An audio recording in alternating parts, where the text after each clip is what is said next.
So, just woke up. Kasi, puyat. Tsaka PlayStation. Hi, what's my agenda? Today is Tuesday? Oh yeah, Tuesday. So, I have to check kung ano mga gagawin ko sa buhay. Kailangan ko ba lumuwas? Or continue staying here sa province para maglaro ng PlayStation.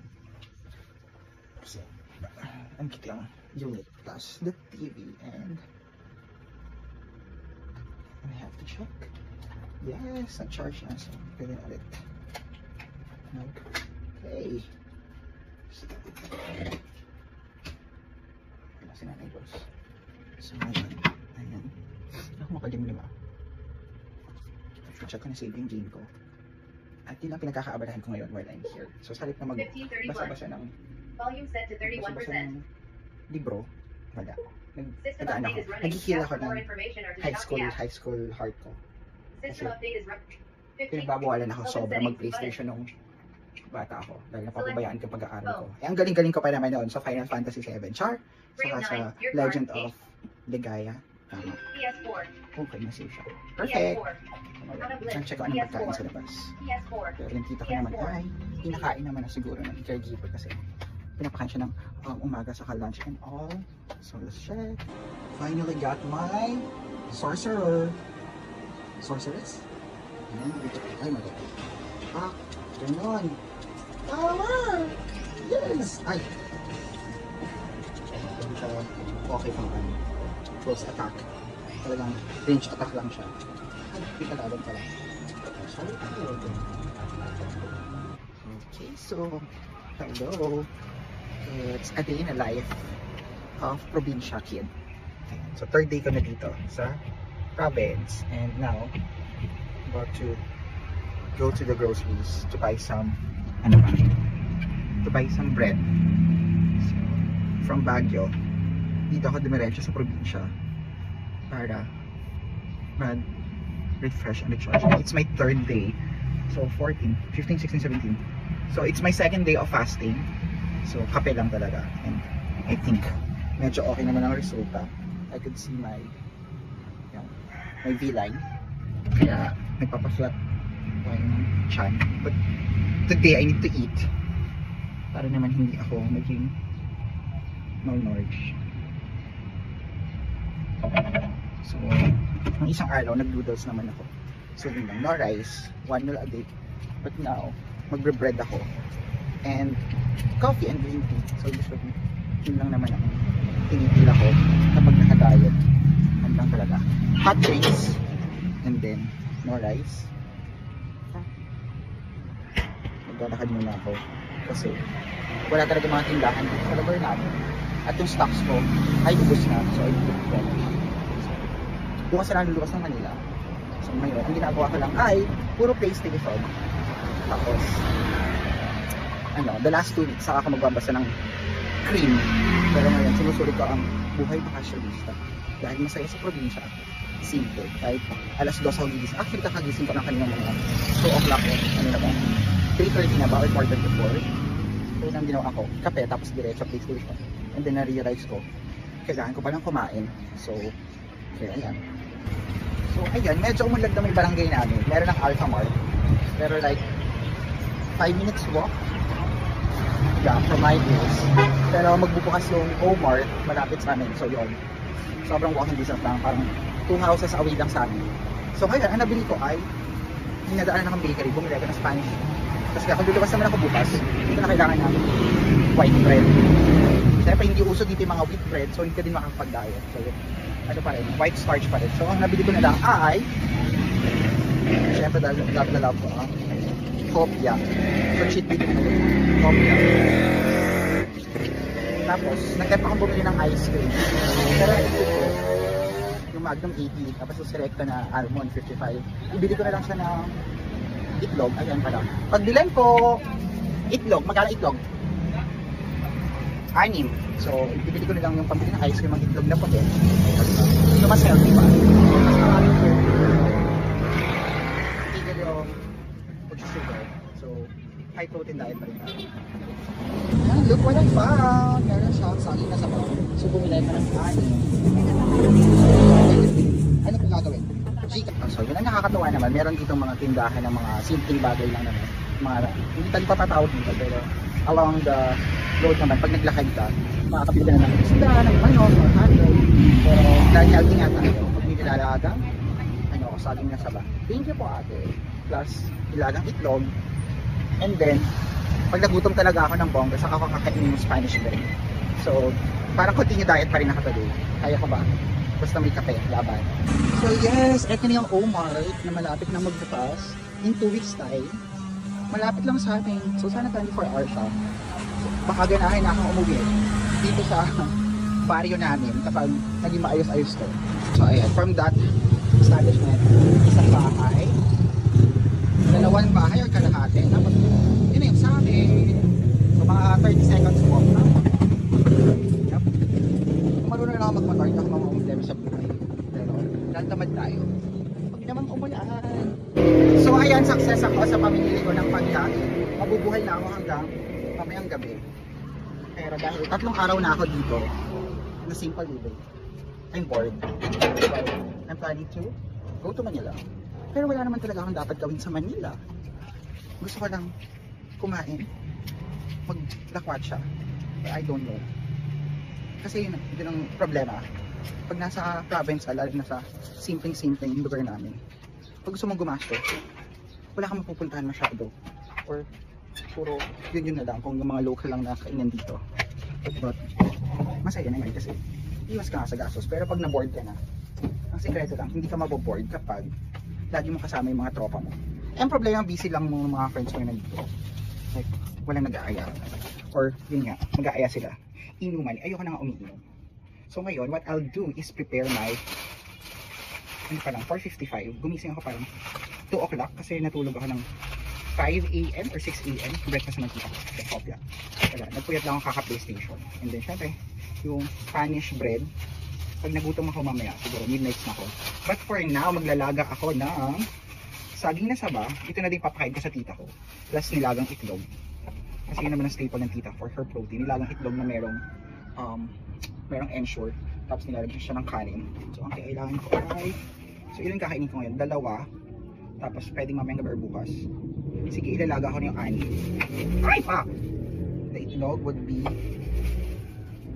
3 today. Tapos sa tita ko 1, 4. Tapos extra yung 1. Perfect! O diba? Nakatipid ako. Magkano lang ito lahat? 20, 6. Tapos 6 na itlog.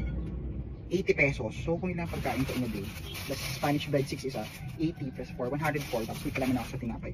So mabubuhay naman ako sa probinsya sa minimum wage. Kaya lang, mabubore ako. So yeah, I'll take it to my day. I just start my day today. Pero ang gawin ko lang talaga ay mag-PlayStation. Maybe check some emails or mag-sort out ng mga files for videos and photos kasi nga yung memory ng phone ko ay full na. So bye!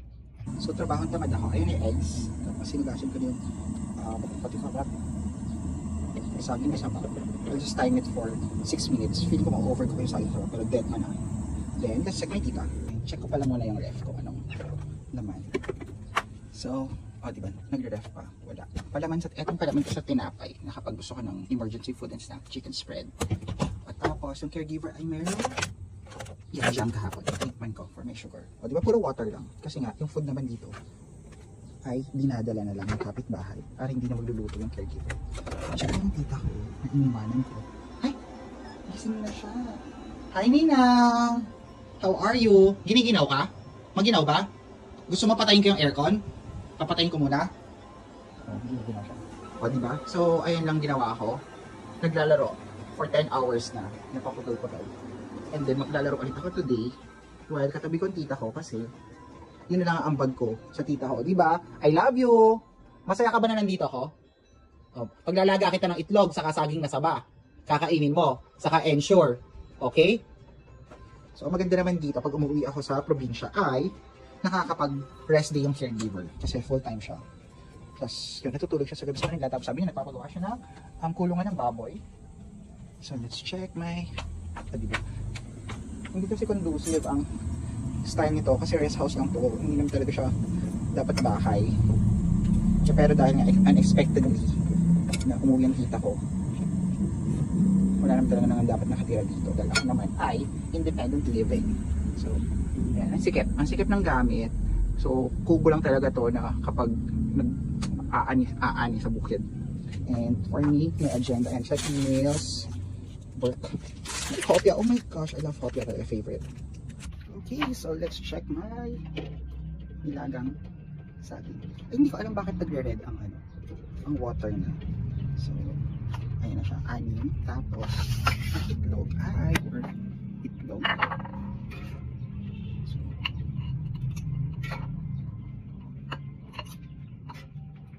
ay! Nakuha ko alam kung hard-boiled or soft. Mukhang soft-boiled ah. Pero sige, okay lang yan. At least we have 4 eggs for me and my tita. So, ayan, it's 6:32. Yung mga butiki. 6:30 na, so pwede na akong kumain. Kasi, nakapag-level up naman yung game ko. So, it's time for me to have my dinner. At syempre, yung caregiver, nung nalaman niya na hindi pa kaluluwas, sabi niya ulit, kunin mo na siya. Doon muna siya sa bahay nila at tutulog. So, for me, medyo na-consensya naman ako. Mag-aaral ako ng slide, magpapasa ako. Since mataas naman yung level ko sa game. Level 24, 25 na ako. Tapos yung mga kalaban ko ay level 15 lang. So, naka-upgrade na lahat ng ano ko. Tools, accessories ng weapons. So, sisiw na lang yung mga boss. So, ngayon kain ako. I have here my dinner. Ay, shucks, may langgam. But first, I need to have my coffee. So, ayan, super over fasting na ako. 6:30. I need to prepare my coffee. Medyo nararamdaman ko na ang panghihina ng aking enerhiya. Kailangan niya ng potion. So, ngayon, mag-black coffee ako kasi naubos na yung matcha ko. But I need sugar. So, the sugar I'm using for my coffee is honey. Yep, half teaspoon. And this is a tablespoon, so half tablespoon. And we can start eating. So, ito, ganyan ang ating coffee. Black coffee. And then honey. So, as much as possible, I'm trying to avoid na processed sugar, like the white or the brown. Let's have a taste. Yeah, hindi talaga masarap. So, wala tayong magagawa.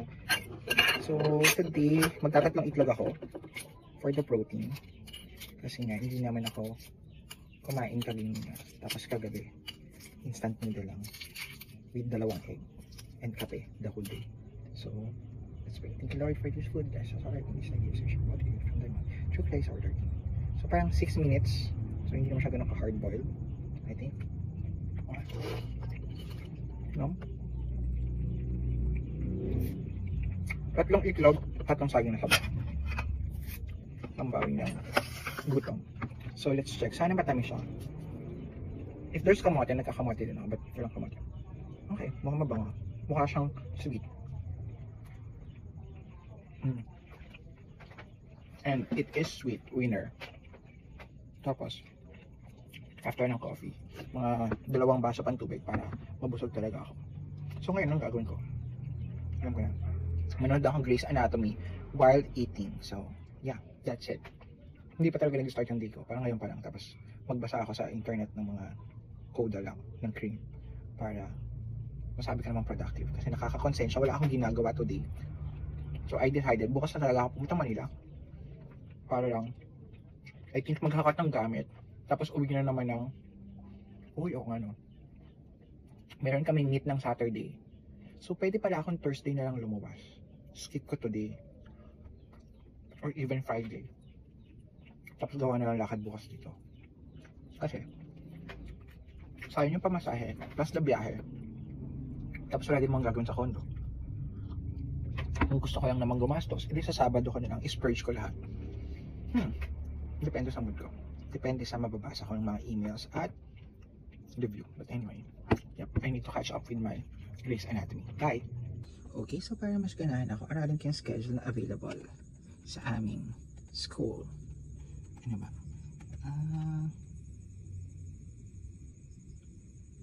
So, that's the time. Thursday, Saturday, Sunday, Merong morning, 1 to 5. So, 4 units. My gosh. 12 units kami. So, kailangan 3 subject ako. Yeah. Pero kung 1 to 5, pwede pa ako mag-morning class. Or, 7 to 9. Kaya lang, minor yun. 4 plus 2, 6. So, 4 na subject for weekends class. Ang dami. Okay, so ayan.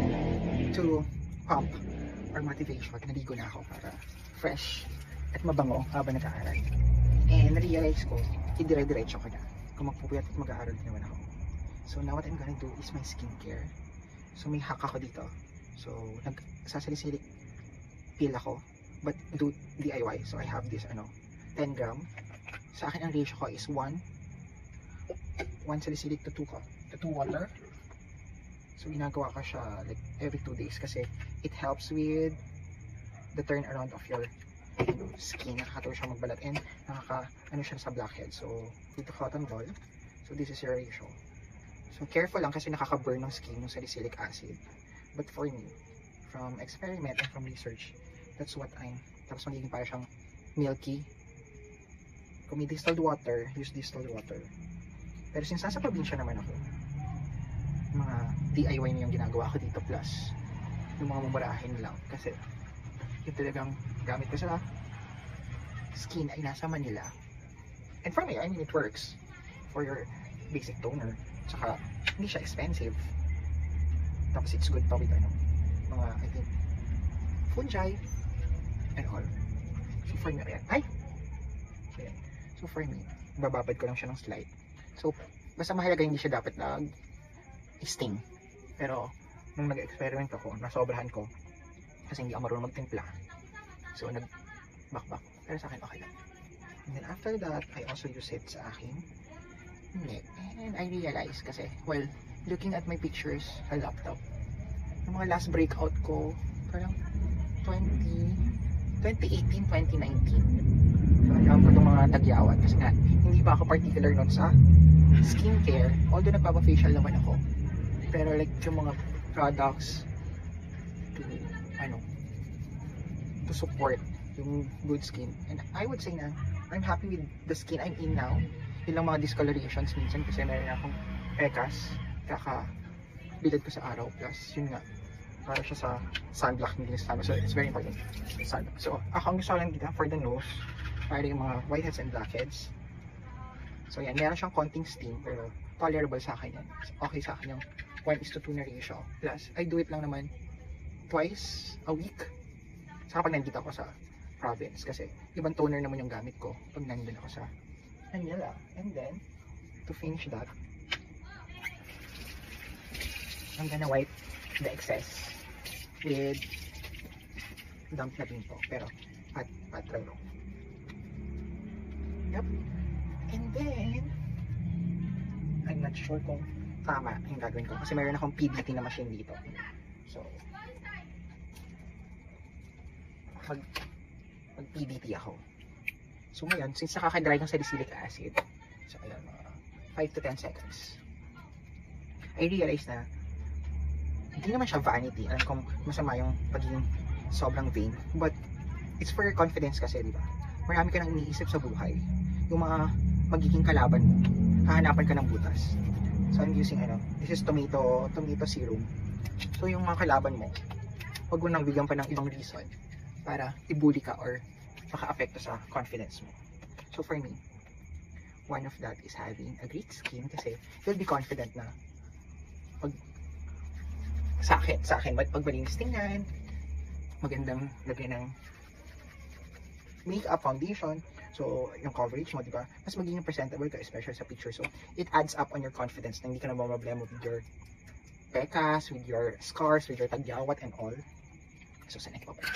So for me, kung kaya naman solusyonan hindi masyadong maarte na yung 7 steps or 10 steps or masyadong mahal or hindi pa natin afford, wala pa tayong pang thermage para dito sa cheekbones natin at pang online or yung mga machines. Pero eventually mag-i-invest ako sa mga machines that works kasi yun, I realize na okay din yung confidence. So ngayon, ang gagawin ko ay magpipigiti ako kasi sayang naman.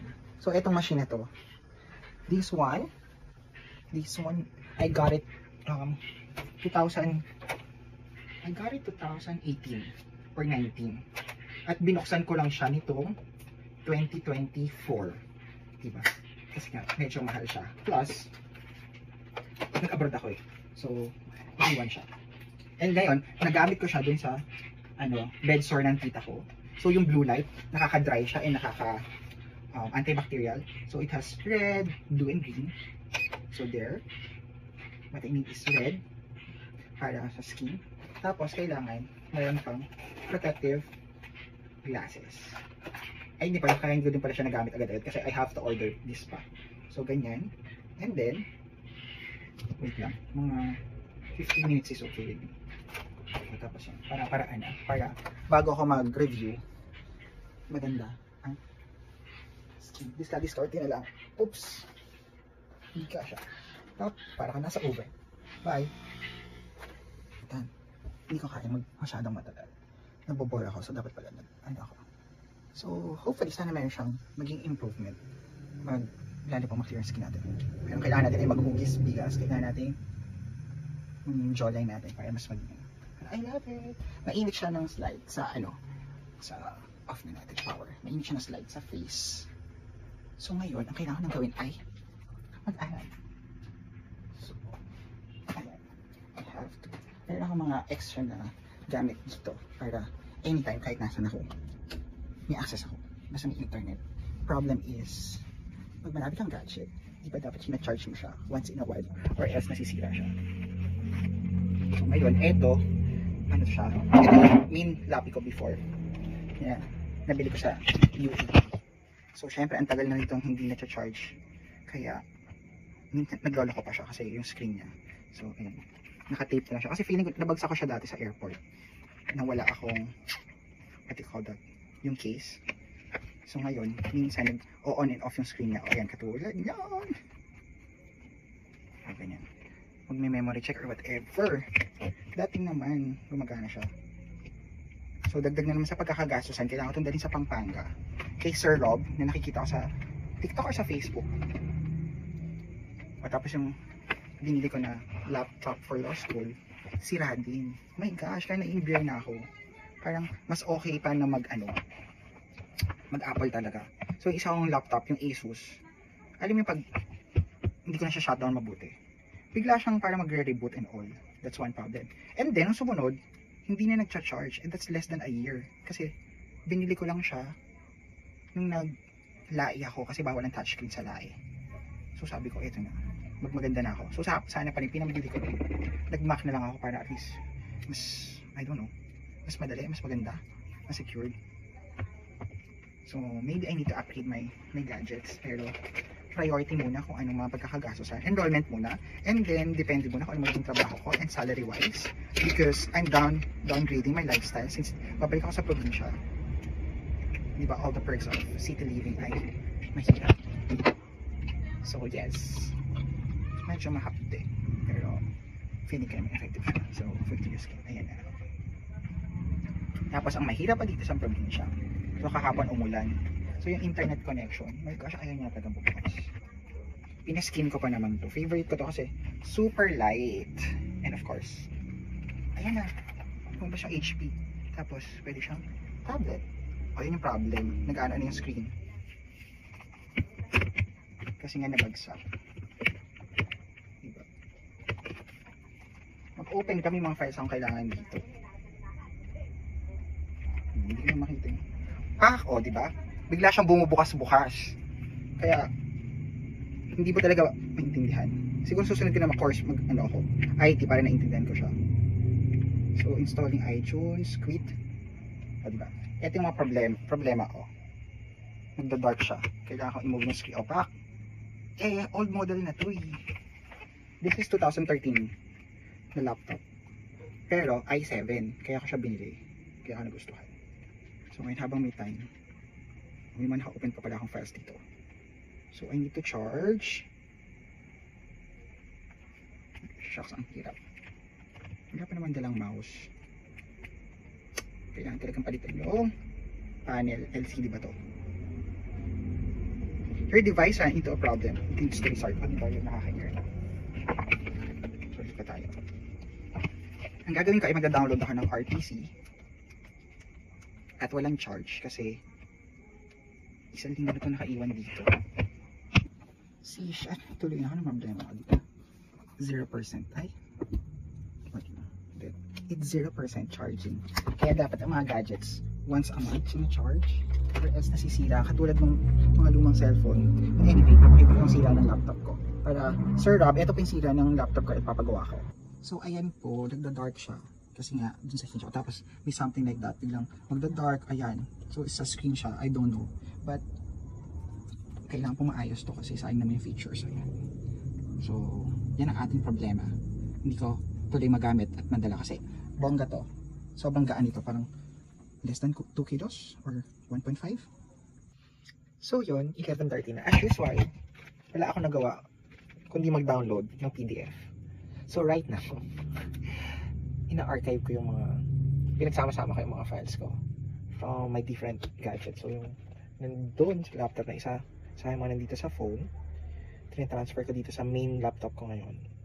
At nakita ko yung mga pictures ko dati, like mga 2018, 22.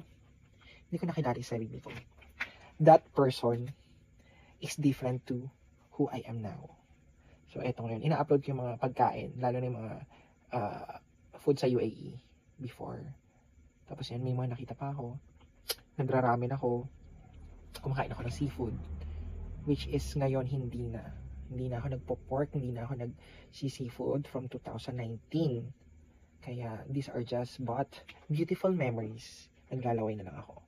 At nagugutom ako tuloy. So iniisip ko anong kakainin ko. Hopya. Or yung Spanish bread tapos with chicken spread.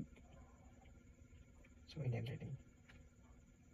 Tatapusin ko lang to kasi nga I have to rebuild my Facebook account dahil in 3 months time pag hindi ko talaga nailaban yung previous Facebook account ko with Meta, kailangan ko pang mag-file ng key sa DTI.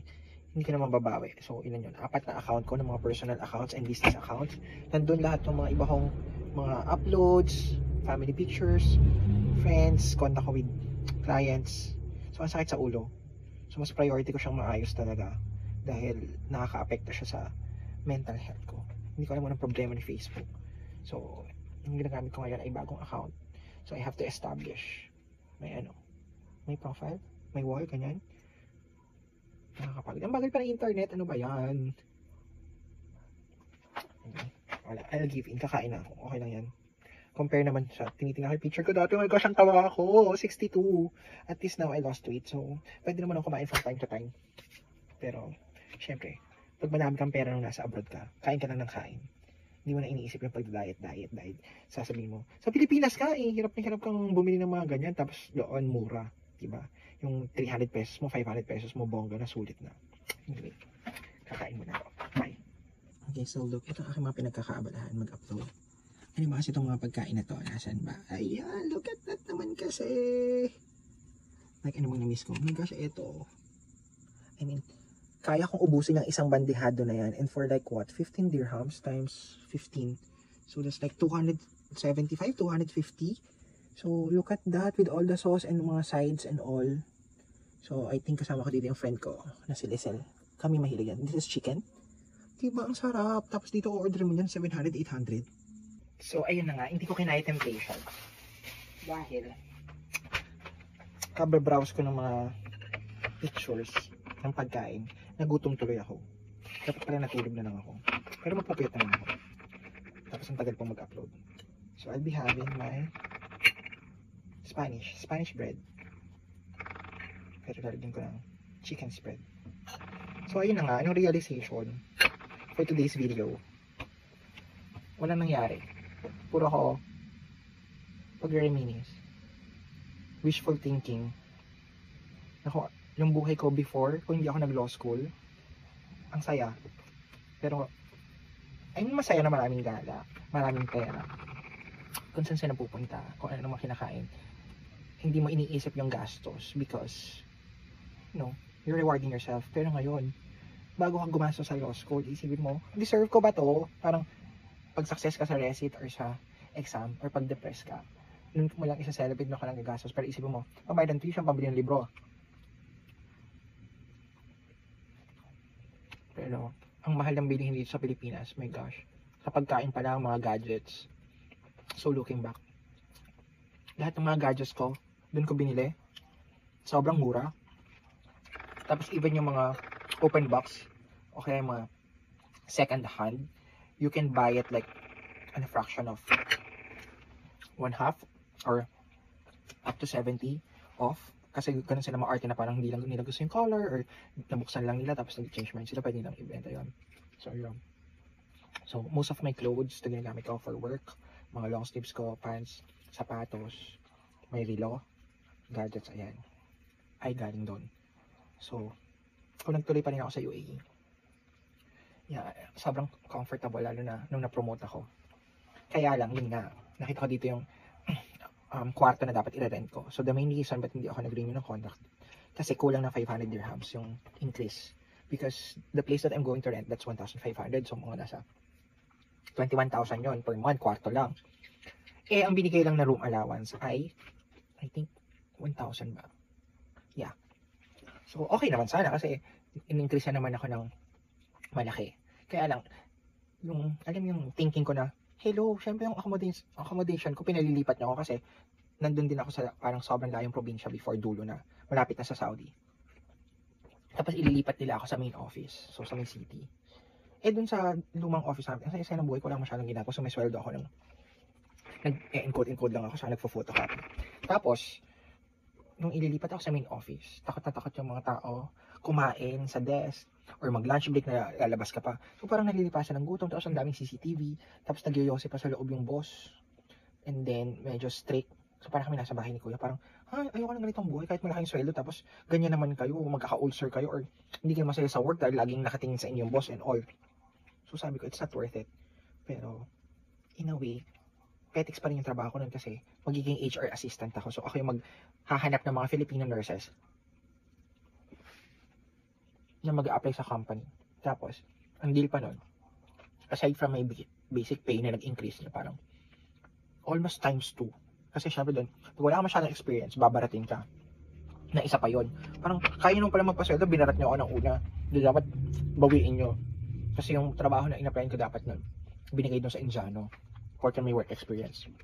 Ako bagong salta, doon ako nag-exam, doon ako nagpa-certified and licensed. Pero dahil wala akong experience, ang kinuha yung Indiano, 60, pag kinonvert mo yun, yung sweldo nun, 6 digits na sa Pilipinas.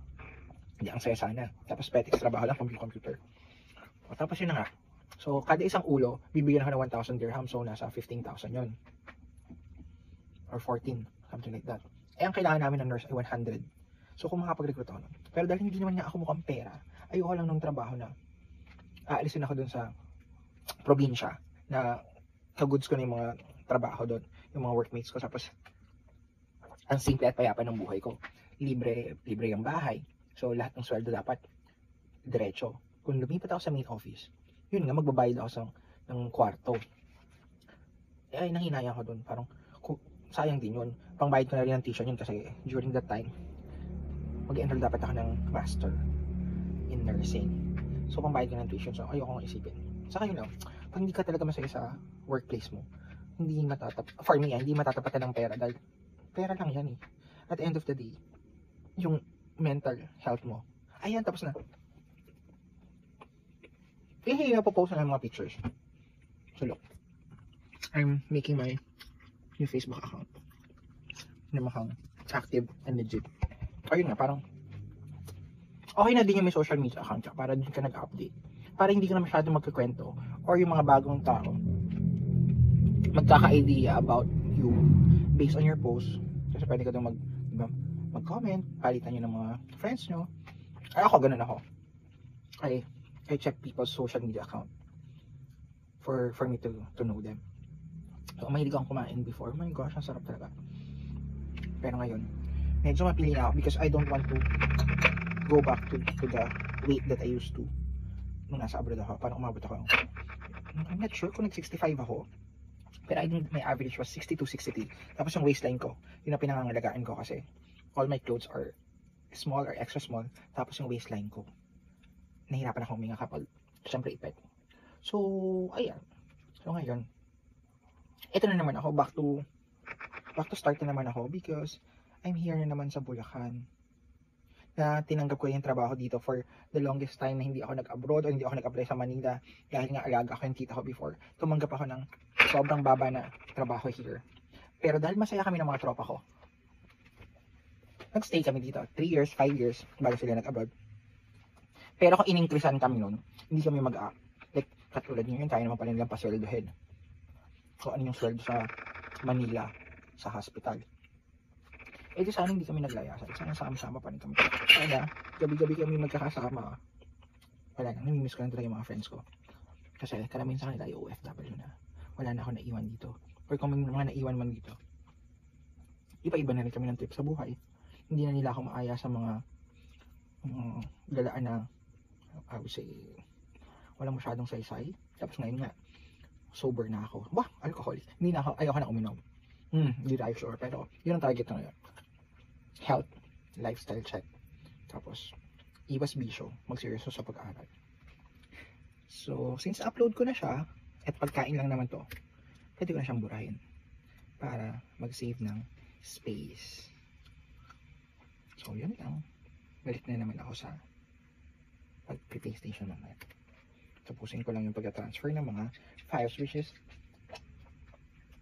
sa 30 minutes pa. So, yun lang. And I will end that day. So, sana may natutunan kayo about law school, starting over again. Starting from scratch. Doing things out of your comfort zone. Makakapag-law school ba kung tamad? Yes. Makakapag-law school ba kung minimum wage earner? Yes, you have to adjust. Makakapag-law school ba kung balancing life, family responsibility, socials? I would say yes. But you really have to think about it. And just enjoy the journey. Kasi pag hindi ka masaya sa ginagawa mo, sayang. At mukhang yung panahon ay napakatagal dahil mukha siyang nagiging penitensya. Pero if you're happy with what you're doing in life, you're just living in the moment, you're just, exploring, having fun, tapos trying new things, ang bilis ng dadaan. So, yun lang. And yun nga, looking back, the person I was in 2018, tapos ito mga 2022, hindi ko na siya makita ngayon. I would say law school have changed me to a person, hindi naman I wanted kasi hindi ko naman talaga gusto mag-abogado, pero I see myself na nag-mature ako, plus yung mga plano, pangarap, goals at yung mga ganap nung dating ako, hindi na siya kamatch kung ano yung pag-iisip ko ngayon. So naiba na, although may mga same pa rin naman, like pagkakagastusan, pero ngayon hindi nila siya basta gastos out of nowhere. It's gastos with a purpose. And ninanamnam mo talaga na you deserve it, you have to reward yourself. So, ano pa ba? Sa ngayon, yung mga realizations ko na, kailan ko ba ulit mag-abroad?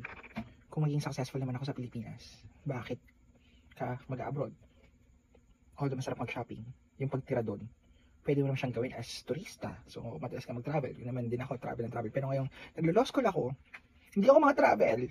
Kasi ang hirap balansehin ng trabaho, finances, full-time student, law school, seryoso, jiwa. Tapos kung may family problems ka pa, meron ka pang susustentahan and all. So, it affects your, your output. Pero, you just have to find balance. And for me, I'm happy where I am now. Although, reminiscing. Kaya nga, I always think about this na ang personal mantra ko in life would be enjoy while it lasted. So live in the moment, whatever it is, namnamin mo the pain and all, the happiness, the success, the glory and all, kasi yung time hindi na yan nababalik. So yun lang, I'll end my TED Talks on that note. Bye, cheers.